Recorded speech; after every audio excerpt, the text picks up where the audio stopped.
Hello বন্ধুরা, তোমরা কেমন আছো? আশা করছি খুব ভালো আছো।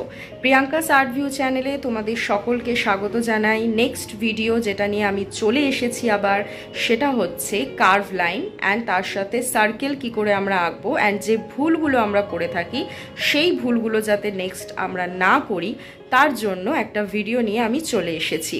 আশা করছি তোমাদের ভালো লাগবে, কিন্তু তার জন্য তোমাদেরকে কিন্তু পুরো ভিডিওটা দেখতে হবে এবং অবশ্যই ভিডিওটাতে সাবস্ক্রাইব করবে, লাইক কমেন্ট শেয়ার করতে কেউ ভুলবে না। অ্যান্ড আমি চেষ্টা করছি যারা সবেমাত্র আঁকা শিখছো বা আঁকা শেখার চেষ্টা করছো, সেটা কোনো বড় কেউ হতে পারে আবার ছোট বাচ্চাও হতে পারে, তাদের জন্য যাতে ভিডিওগুলো অনেক হেল্পফুল হয়। তো তোমরাও আমাকে সাপোর্ট করে হেল্প করো, এটুকুই তো আমাদের কামনা, তাই না? সো চলো, let's start for the next video. এর আগের দিন আমরা যে ভিডিওটা আপলোড করেছিলাম সেটা হচ্ছে স্ট্রেট লাইনের ওপর। তো সেই স্ট্রেট লাইনের পর এবার আমরা যেটা শেখাবো বা তোমরা শিখবে সেটা হচ্ছে কার্ভ লাইন, অর্থাৎ বক্ররেখা। বিভিন্ন টাইপের বক্ররেখা হয়ে থাকে, তো সেটা আমরা শিখব। বাট তার আগে আমরা স্ট্রেট লাইন যেটা শিখেছিলাম সেটাই একবার রিভিশন করিয়ে দেব এবং সেটা তোমরা অবশ্যই ফলো করবে এবং শিখবে এবং বারবার প্র্যাকটিস করবে। তো চলো, আজকে আর একবার স্ট্রেট লাইনটা আমি জাস্ট একটা রিভিশন করিয়ে দিচ্ছি এবং সেই অনুযায়ী তোমরা কিন্তু স্ট্রেট লাইনটা করবে, ঠিক আছে? ফার্স্ট অফ অল আমরা বলেছিলাম যে স্ট্রেট লাইন অলওয়েজ এরকমভাবে সোজা হবে এবং হাতের সাথে পেন্সিলটাও কিন্তু নিচের দিকে নামবে, ঠিক আছে? এটা স্ট্রেট লাইন এবং র্যান্ডামলি আমরা স্ট্রেট লাইন এইভাবে করে থাকি। এবার তোমাদের আমি এরকমভাবে সোজা সোজা লম্বা লম্বি যে স্ট্রেট লাইন হয় সেটা শিখিয়েছিলাম। বাট এই মুহূর্তে যদি স্ট্রেট লাইন আমি বলি, তো সেটা তো শুধুমাত্র লম্বা লম্বা হয় না, স্ট্রেট লাইন তো এরকমও হয় বা এরকমও হয় বা এরকমও হয়। তো সেক্ষেত্রে আমরা কি করব, একই পদ্ধতি যদি আমরা এই রকম ভাবে করতে থাকি, তো সেক্ষেত্রেও আমাদের হাত কিন্তু এরকম ভাবে কোণার দিকে নামবে, ঠিক আছে?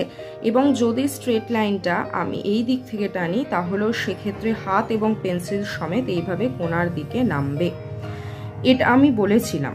এইবার নেক্সট আমরা বলেছিলাম যে র্যান্ডম স্কেচ করতে হবে, অর্থাৎ এইভাবে বারবার বারবার আমাদের স্কেচ করতে হবে, মানে বারবার এরকমভাবে আমাদের স্ট্রেট লাইন ওপর থেকে নিচে এইভাবে টানতে হবে প্র্যাকটিসের জন্য। এইভাবে এক একটা পেজ, যদি আমি এটা একটা A4 পেজ নিয়েছি, শিট নিয়েছি, তো এই A4 পেজের ওপর বারবার প্রত্যেকটা জায়গায় পুরোপুরি আমরা র্যান্ডমলি এরকমভাবে স্ট্রেট লাইন আঁকবো। স্ট্রেট লাইন আমরা বিভিন্ন ধরনের আঁকতে পারি। একটা হচ্ছে লম্বালম্বি স্ট্রেট লাইন এবং আরেকটা হচ্ছে এরকম ক্রিস ক্রস স্ট্রেট লাইন, মানে কোনাকুনি হতে পারে, এরকম সোজা হতে পারে। প্রত্যেকটাই আমরা কি করব, বারবার একটা পেজের ওপরে প্র্যাকটিস করব। প্রথম পেজ নেবে তোমরা, প্রথমে লম্বালম্বি এরকমভাবে স্কেচ প্রথমে এইরকম লম্বালম্বি স্ট্রেট লাইন তোমরা আঁকবে বা পুরো পেজ জুড়ে এইভাবে প্র্যাকটিস করবে। নেক্সট পেজ নেবে যেখানে তোমরা এই ধরনের যে স্ট্রেট লাইনগুলো হয়, অর্থাৎ একেবারে সরল রেখা সমতল বরাবর, তো এরকম স্ট্রেট লাইন আঁকবে। আবার পরে আর একটা নেক্সট পেজ নেবে যেখানে এরকমভাবে কোনাকুনি আঁকবে, আবার আর একটা নেক্সট পেজ নেবে সেটাতে এটা আঁকবে। এইভাবে তোমরা র্যান্ডম প্র্যাকটিস করতে পারো। তো এইখানে এই জিনিসগুলো আমি আগের দিনের ভিডিওতে তোমাদের দেখিয়েছি, তো আর একবার রিভিশন করিয়ে দিলাম।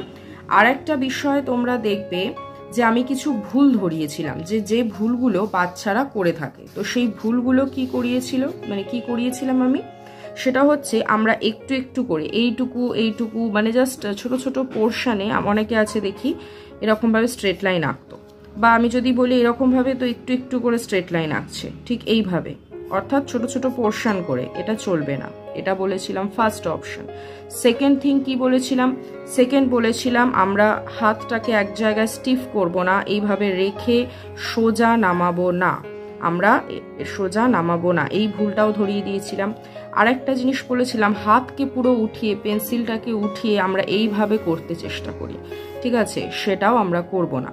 তাহলে আগের ভিডিওতে বা প্রিভিয়াস ভিডিও যেটা টিউটোরিয়াল আমি শুরু করেছি, যে প্লে লিস্টটা তোমরা দেখবে, একবার চেক করে নেবে, সেখানে আমি স্ট্রেট লাইনের ব্যাপারে যতটুকু আমার অভিজ্ঞতা আছে যে স্টুডেন্টরা কি ভুল করে থাকে এবং তার সাথে কি কি তারা ঠিক করবে, ঠিক প্রসেসটা, সেটা তোমাদের আমি বুঝিয়ে দিয়েছিলাম। তো আজকের ভিডিওটা কিন্তু স্ট্রেট লাইন নিয়ে নয়, আজকের ভিডিওটা কার্ভ লাইন, অর্থাৎ বলা যেতে পারে বক্ররেখার উপর। আমরা অনেকেই ছোটবেলা থেকেই জ্যামিতিতে পড়ে আসছি যে বক্ররেখা, তো সেই বক্ররেখাও তো আঁকার একটা পার্ট, কারণ ওটা দিয়েও আঁকা হয়ে থাকে, ঠিক আছে। তো সেই বিষয়ে আমরা শিখবো যে বক্ররেখার ক্ষেত্রে অনেক মানুষ অনেক রকমভাবে ভুল করে থাকে। তো সেই ভুলগুলো তোমাদের দেখানোর চেষ্টা করব ফার্স্টে, দেন ওটা কিভাবে তোমরা ঠিক করবে এবং ঠিক প্রসিডিওর নেবে সেটা তোমাদের এই ভিডিওতে আমি কিন্তু দেখাবো। ওকে, চলো লেটস স্টার্ট। বক্ররেখা অর্থাৎ আজকের বিষয় হচ্ছে বক্ররেখা। ওকে, চলো এবার বক্ররেখা মানে আমরা কি বুঝি? যে সরল রেখা যেগুলো নয় সেগুলোই বক্ররেখা, তাই না? অর্থাৎ বক্ররেখা বিভিন্ন রকমের হতে পারে। যেমন আমি তোমাদের বলে দিচ্ছি, দেখে নাও বক্ররেখা কি কিভাবে হতে পারে। বক্ররেখা দেখো, প্রথমত যখন আমি বক্ররেখা টানবো, বক্ররেখা এরকম ঢেউ খেলানো হতে পারে, এরকম ঢেউ খেলানো হতে পারে, অথবা বক্ররেখা এরকম হতে পারে, অথবা বক্ররেখা ঠিক এর অপোজিটটা হতে পারে,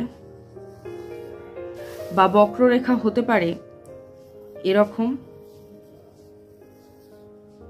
ঠিক আছে। তো বিভিন্ন টাইপসের বক্ররেখা হতে পারে।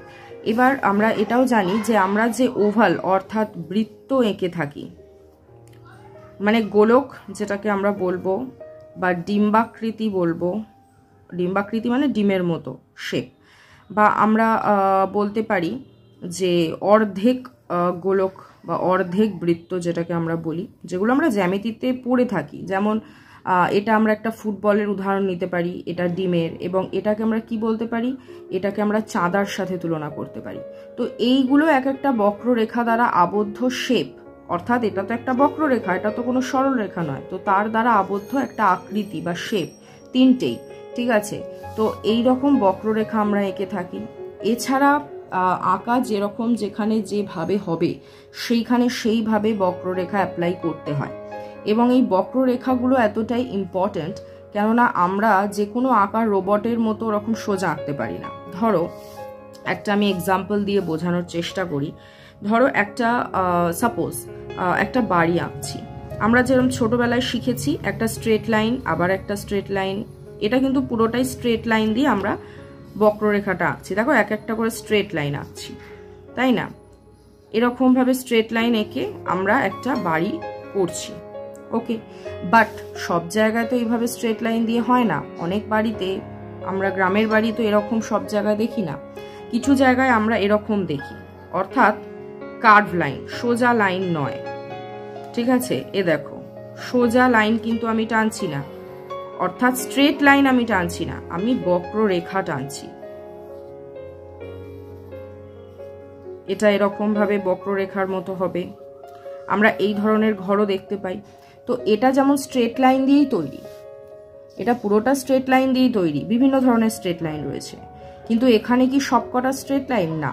বা যদি আমরা দেখি সাপোজ একটা গাছ, তো গাছের ক্ষেত্রে দেখবে আমরা স্ট্রেট লাইন করছি না, স্ট্রেট লাইন করছি না, এটা হচ্ছে বক্ররেখা, ঠিক আছে। এখানেও আমরা বক্ররেখাই আঁকছি,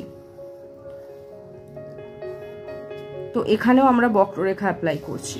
অর্থাৎ তোমরা বুঝতেই পারছো, আমরা যখন একটা আঁকা কমপ্লিট করি তখন তার মধ্যে শুধুমাত্র যে স্ট্রেট লাইন থাকে তা কিন্তু নয়, বক্ররেখা থাকে, এবং সেই বক্ররেখা দিয়েও কিন্তু আঁকাগুলো হয়ে থাকে। এবং এই যে শেপগুলো তোমরা দেখতে পাচ্ছ, এটা হচ্ছে বক্ররেখা দ্বারা আবদ্ধই শেপ। তো এটা গেল যে কি হতে পারে, বক্ররেখা বিভিন্ন ধরনের হতে পারে, এবং ওই বক্ররেখা দ্বারা আমরা বিভিন্ন ধরনের শেপস বা আকৃতি তৈরি করি, বিভিন্ন ধরনের অবজেক্ট আঁকার মধ্যে তৈরি করি। এইবার আসছি বক্ররেখা যখন কেউ আঁকা শুরু করে, যে বক্ররেখা ওইভাবে তো আমরা প্র্যাকটিস করি না, যে এইরকমভাবে আমরা চারখানা বক্ররেখাকে প্র্যাকটিস করব না, আমরা কিভাবে করব সেটা দেখাই। এক্ষেত্রে একটা বিষয় হচ্ছে হাতের ফ্লো। হাতের ফ্লো মানে হচ্ছে হাতের ফ্লো মানে হচ্ছে যে আমরা একটা জিনিস যখন আঁকছি তখন যাতে অ্যাকিউরেট রাখতে পারি, তো তার জন্য বক্ররেখার একটা অভ্যাসের দরকার পড়ে।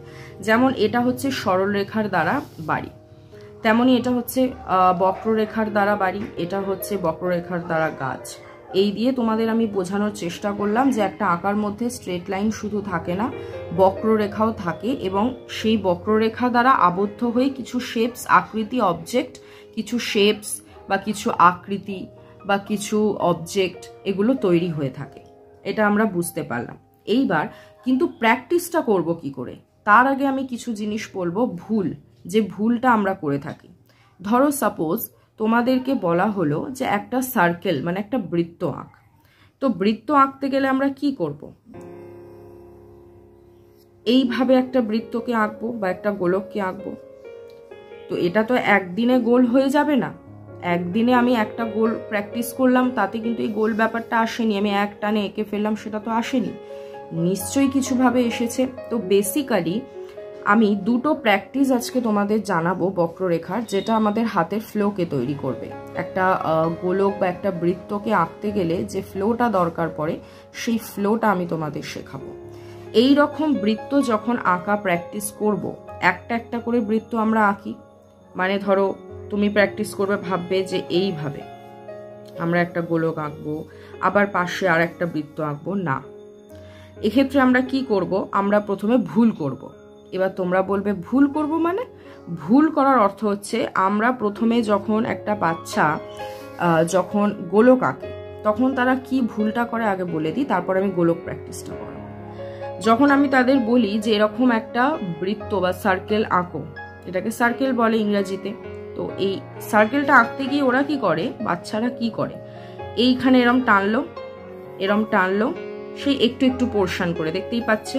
এবার এখানে টানলো, টেনে এদিকে বেঁকে গেল, আর একটু বেঁকে গেল, আর গোলক থাকলো না, এটা এসে এরম ভাবে নিচে আটকে গেল। বা হয়তো কেউ কেউ করে, আমি দেখেছি যেটা করে সেটা হচ্ছে এরম ভাবে আঁকতে গিয়ে এরম বেঁকে গিয়ে এরকম একটা গোলক তৈরি করে দিল। অর্থাৎ প্রপার সার্কেল বা প্রপার বৃত্ত হচ্ছে না, কোথাও না কোথাও একটুখানি, এখানে যেমন একটুখানি প্রবলেম হয়েছে, বা এই জায়গাটাতে আমরা দেখি অনেক সময় ঠিকঠাক শেপ দিচ্ছে না। তো কেন হচ্ছে এটা? প্রথমে তো হচ্ছে ওরা র্যান্ডামলি সেই একই ব্যাপার হাতটাকে উঠিয়ে দিয়ে জাস্ট ওভাল সার্কেল করার চেষ্টা করছে, বা হয়তো এক জায়গাতেই স্টিফ রেখে করছে। এতে কি হচ্ছে? ফ্লো তৈরি হচ্ছে না, এতে প্রপার মানে যে সার্কেল সেটাও কিন্তু তৈরি হচ্ছে না। তো এটা একটা ভুল ওরা করে। এটাই মেনলি ওরা এই সমস্ত মানে যেমন স্ট্রেট লাইনে ওরা যেভাবে যে ভুলগুলো আমি তোমাদের নোট করিয়েছি, সেই ভুলগুলো কিন্তু এক্ষেত্রেও তারা করে। এবং তাদের এটা ভুল না, তাদের প্র্যাকটিসের দরকার আছে। তারা তো প্রথম থেকেই আঁকায় পারদর্শী হয়ে কোনো জায়গায় ভর্তি হয় না, নিশ্চয়ই পারদর্শী হওয়ার জন্য ভর্তি হয়। তো সেক্ষেত্রে তাদের প্র্যাকটিস করার দরকার আছে। তো প্র্যাকটিস আমরা কি করে করব, সেটা আমাদের ফার্স্ট অফ অল জানতে হবে। তো তার জন্য আমি দেখাচ্ছি কি করে করব। ওকে, সো ফার্স্ট অফ অল যেটা করতে হয় আমাদের প্র্যাকটিস কিভাবে করব? প্রথমত আমরা সার্কেল আঁকবো, কিন্তু এই যে হাতটা আমি এখানে রাখলাম, এই হাতটা যেন এরকম ভাবেই এখানেই থাকে, উঠবে না যতক্ষণ না আমি বলবো। কিভাবে করব? Circle circle circle circle circle, এইভাবে র্যান্ডম সার্কেল আঁকতে হবে। হাত ওঠালে চলবে না, বা একটু মুছবো, ভুল হবে, ভুল হলে মোছার দরকার নেই, আমরা করতে থাকবো, এইভাবে প্র্যাকটিস করতে থাকবো। হাত ওঠাবো না, হাতকে আমরা খাতার উপরেই রাখবো, পেন্সিল চলবে, হাতও চলবে। যখন আমরা একটা করে গোল করছি তখন হাতও ঘুরছে, পেন্সিলও ঘুরছে, স্টিফভাবে করিনি, এবং পেন্সিল কিন্তু আমরা খাতা থেকে ওঠাইনি। এইভাবে আমরা সার্কেল প্র্যাকটিস করব। এটা আমি একটা জায়গাতেই বারবার করে দেখাচ্ছি, তোমরা কিন্তু পুরো পেজ জুড়ে করবে। একটা বড় আকার পেজ বা যদি ছোট পেজও থাকে, A4 সাইজের থাকে, সেখানেও তোমরা করতে পারো, অসুবিধা কিছু নেই। পুরো পেজ জুড়ে একটানা করে যেতে হবে। এবার তোমরা বলবে একটা গোলকের উপর আর একটা সার্কেল আমি যখন আঁকছি তখন তো একটা সমস্যা হচ্ছে, সেটা বললে চলবে না, করে যেতে হবে।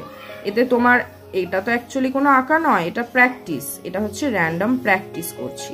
ঠিক এইভাবে প্র্যাকটিসটা করতে হবে তোমাদের, মনে থাকবে। এবং এইভাবে যেমন আমি গোলক প্র্যাকটিসটা শেখালাম, এটা কিন্তু আমি এখন থেমে গেলাম, বাট তোমরা যখন একটা পেজ করবে তখন হাত ওই পুরো একটা পেজ জুড়ে থাকবে এবং কোনোভাবেই ওঠাবে না। এইভাবে দিনের পর দিন যখন এইভাবে ঘুরতে থাকবে প্র্যাকটিস করতে থাকবে তখন কি হবে, তোমার হাতে একটা ফ্লো তৈরি হবে, মানে হাতে একটা অভ্যাস তৈরি হবে।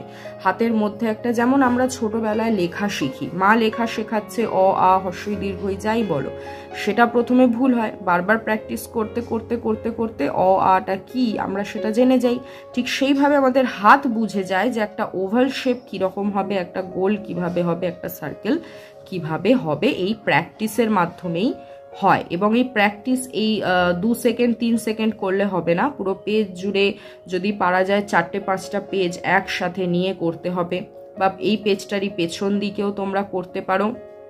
এইভাবে প্র্যাকটিস করে যেতে হবে কন্টিনিউয়াসলি, সেটা স্ট্রেট লাইন হোক, একটা সার্কেল হোক বা যাই হোক।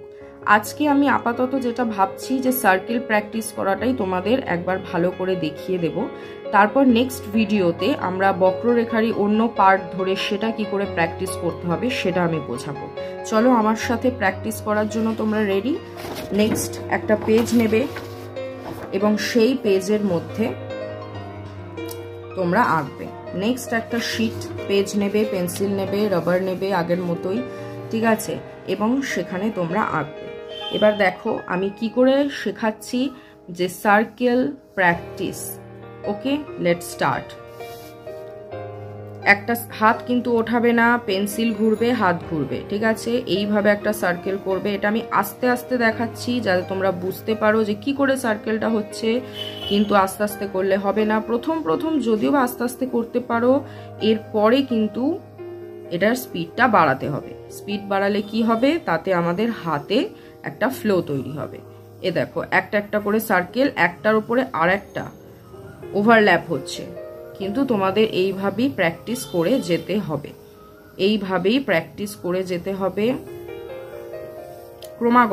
ক্রমাগত র্যান্ডমলি করেই যেতে হবে। আর একটা জিনিস বলে দিই, এইটা করতে একটু হাতটা ব্যথা হবে, বাট একদিন এমন আসবে যখন এটা করতে আর হাত ব্যথা হবে না, কিন্তু হাত ব্যথা হবে বলে কিন্তু উঠিয়ে দেবে না। ক্রমাগত করে যেতে হবে এইভাবে। আর মোছার দরকার নেই। আমরা ভাবলাম যে হ্যাঁ এই সার্কেলটা তো ঠিক হয়নি, একটু মুছে দিই, না, মোছার দরকার নেই। এটা জাস্ট প্র্যাকটিস হচ্ছে, কোনো আঁকা এঁকে আমি দেখাচ্ছি না কাউকে, এটা হচ্ছে একটা প্র্যাকটিস। এইভাবে ক্রমাগত করে যেতে হবে, ঠিক আছে। বারবার বলছি, পেন্সিল নেবে, একটা শিট নেবে, একটা রাবার নেবে। রাবারটা ইউজ হবে না, জাস্ট রেখে দেবে। অ্যান্ড তার সাথে এইভাবে ক্রমাগত করে যেতে হবে, ক্রমাগত। এবার আস্তে আস্তে করলাম, এবার স্পিড বাড়াবো। স্পিডটা বাড়াতে এদিকে আসছি, স্পিড বাড়িয়ে যাব। এবার অত্যধিক, এটা হচ্ছে একদম অত্যধিক স্পিড, যেখানে তোমাদের প্র্যাকটিস হবে, ঠিক আছে। এরকম স্পিড করতে করতে একদিন এমন আসবে যে হাতও প্র্যাকটিসটা বুঝে যাবে এবং হাতও তোমাদের অভ্যাসে দাঁড়িয়ে যাবে। একটা সার্কেল আঁকাটা কোনো ব্যাপারই হবে না তখন, চুটকির মধ্যে তোমরা শিখে যাবে। এইভাবে তোমরা সার্কেল প্র্যাকটিস করবে। এটা আমি একটা শেপও শিখিয়ে দিলাম আর বক্ররেখার একটা পার্টও শিখিয়ে দিলাম, ঠিক আছে। এইভাবে সার্কেলটা প্র্যাকটিস করবে এবং বক্ররেখারই আমরা একটা পার্ট শিখলাম। এরপরে আলাদাভাবে আমি প্লেলিস্টের মধ্যে সার্কেল আঁকার বিভিন্ন ধরনের প্রসিডিওর রয়েছে, সেটা শেখাবো, বাট এটা কিন্তু কার্ভ লাইনে আমি শেখাচ্ছি, ঠিক আছে। তো এইভাবে তোমরা প্র্যাকটিস করতে থাকবে। দেখতে হয়তো মনে হবে আমরা ছোটবেলায় যেমন মজা করতাম ঠিক সেরকমই মনে হচ্ছে এটা দেখে, বাট এটা জানবে যে এই ছোটবেলার খেলাটাই কিন্তু তোমাদেরকে পারফেক্ট একটা সার্কেল বা পারফেক্ট বক্ররেখা আঁকাতে সহায়তা করবে, হেল্পফুল হবে খুব, ঠিক আছে। এবং খুব মজাও লাগবে যখন তোমরা এটা করবে না বাড়িতে, তখন প্রচুর মজা লাগবে তোমাদের, কারণ এটা ইউনিক কিছু তোমরা করছো। ওকে, তো এটাই আজকের ভিডিও। তোমরা নিশ্চয়ই দেখলে আমি কতটা কষ্ট করে তোমাদেরকে পুরো বিষয়টা শেখানোর চেষ্টা করছি। আশা করছি তোমাদের রেসপন্স ভালো থাকবে এই বিষয়ে, এবং তোমাদের কোনো কোয়ারিজ থাকলে অবশ্যই কমেন্ট বক্সে গিয়ে কমেন্ট করতে পারো। এছাড়া আমার ডেসক্রিপশন বক্সে ফেসবুক অ্যান্ড ইনস্টাগ্রামের আইডি রয়েছে, সেখানে ফলো করে আমাকে কমেন্ট করে বা মেসেজ করে জানাতে পারো। কোনো অসুবিধা নেই, আমি তোমাদের সমস্ত রকমের হেল্প করতে রাজি। অ্যান্ড যদি এই ভিডিওটা তোমরা শেষ পর্যন্ত অ্যাটলিস্ট দেখো, যদি তোমাদের ভালো লাগে তাহলে অবশ্যই সাবস্ক্রাইব তো করেই দেবে এবং বেল আইকনটা প্রেস করে দেবে, যাতে নেক্সট ভিডিও যখন আমি আপলোড করব তোমরা নোটিফিকেশন পাও নিউ ভিডিওর। অ্যান্ড তার সাথে তোমাদের কি রেসপন্স রয়েছে সেটাও কমেন্ট করে জানাবে। একটা লাইক প্রেস করতে কিন্তু ভুলবে না, পারলে একটু শেয়ার করে দেবে। তো আজকের এই ভিডিও এইটুকুই। নেক্সট দিন আবার দেখা হবে, তোমাদের নতুন কিছু শেখানোর আমি চেষ্টা করব। অ্যান্ড আশা করছি তোমরা অনেক কিছু শিখতে পারবে আমার এই ভিডিও থেকে। অ্যান্ড প্লে লিস্ট যেটা নিউ বানিয়েছি আমি, সেখানে সবেমাত্র যদিও একটাই ভিডিও রয়েছে, সেখানে এই ভিডিওটাও আমি আপলোড করব। আশা করছি তোমরা ওখান থেকে অনেক কিছু শিক্ষণীয় পাবে। এবং thank you so much for your all support. যারা আমাকে এতটা সাপোর্ট করো, এতটা আমাকে আরও বেশিভাবে যাতে কাজ করার জন্য এতটা উৎসাহ দাও, তার জন্য অসংখ্য ধন্যবাদ। তো আজকের মতো এটুকুই, নেক্সট ভিডিওতে দেখা হচ্ছে। চলো, টাটা।